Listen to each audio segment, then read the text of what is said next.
Ever met someone who seems fragile, sensitive, deeply wounded, but somehow you're always apologizing? Every conversation leaves you feeling guilty, confused, like you're the bad guy. That's not empathy, that's manipulation. The most dangerous narcissists don't announce themselves. They cry, they withdraw, they make you responsible for their pain. By the end of this video, you'll know how to spot them before they convince everyone you're the problem. Covert narcissists don't look like what you expect. They appear humble, wounded, misunderstood. They're the victim in every story, the person wronged by everyone, including you. A Persian proverb captures this perfectly. A knife wrapped in silk still cuts deep. Harm disguised as softness, control masked as helplessness. They don't demand your attention. They manipulate you into giving it by making you responsible for their pain. Your brain doesn't recognize it as narcissism because it doesn't look dangerous. The first pattern, weaponized victimhood.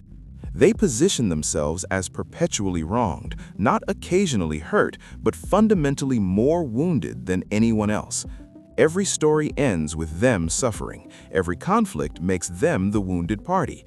Every criticism proves how misunderstood they are. But here's what's actually happening. Research on vulnerable narcissism shows they use suffering to maintain superiority. "I've suffered more than you" becomes "I'm more sensitive, more aware, more special than you." And when you address their behavior, "After everything I've been through, you're criticizing me?" Suddenly you're the villain. Studies on moral typecasting show that once someone is perceived as a victim, your brain struggles to see them as capable of harm. You stop questioning them because questioning a victim feels wrong. That's exactly how they control you, by making you feel guilty for noticing the knife. The second pattern, control through passive aggression. They don't attack directly, they erode you indirectly. Silent treatment when you displease them, backhanded compliments, subtle digs disguised as concern. "I'm just worried about you" undermines your confidence. "I didn't mean it that way" shields them from accountability. "You're too sensitive" makes you doubt your own reality. Research shows passive-aggressive behavior triggers the same stress response as overt aggression, but you can't defend against it because it's subtle. You feel the harm but can't prove it. When you confront them, they deny and deflect. "I was trying to help. You're overreacting. I'm the one who's hurt here."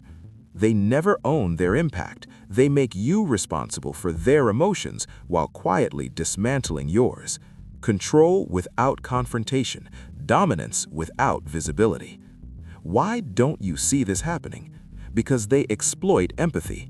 When someone presents as suffering, your brain's mirror neurons activate. You feel their pain and want to help.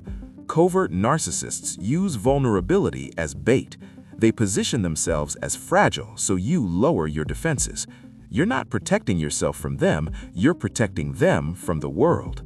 By the time you realize they've been harming you, they've rewritten the narrative. "I'm the victim here, you're hurting me." Your empathy becomes their weapon. Here's the test. Do they take accountability or always position themselves as wronged? When you set a boundary, do they respect it or make you feel guilty? Do they celebrate your wins or subtly undermine them?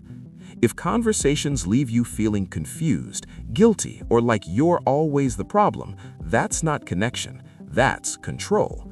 Covert narcissists don't explode, they sigh, they withdraw, they make you chase their approval while playing abandoned. If you're constantly walking on eggshells around someone who presents as fragile, you're not helping them, you're being controlled. A knife wrapped in silk still cuts deep. The most dangerous manipulators convince you they're incapable of harm. Understanding this doesn't make you cold, it makes you discerning. You can have empathy without being exploited. You can recognize suffering without accepting manipulation.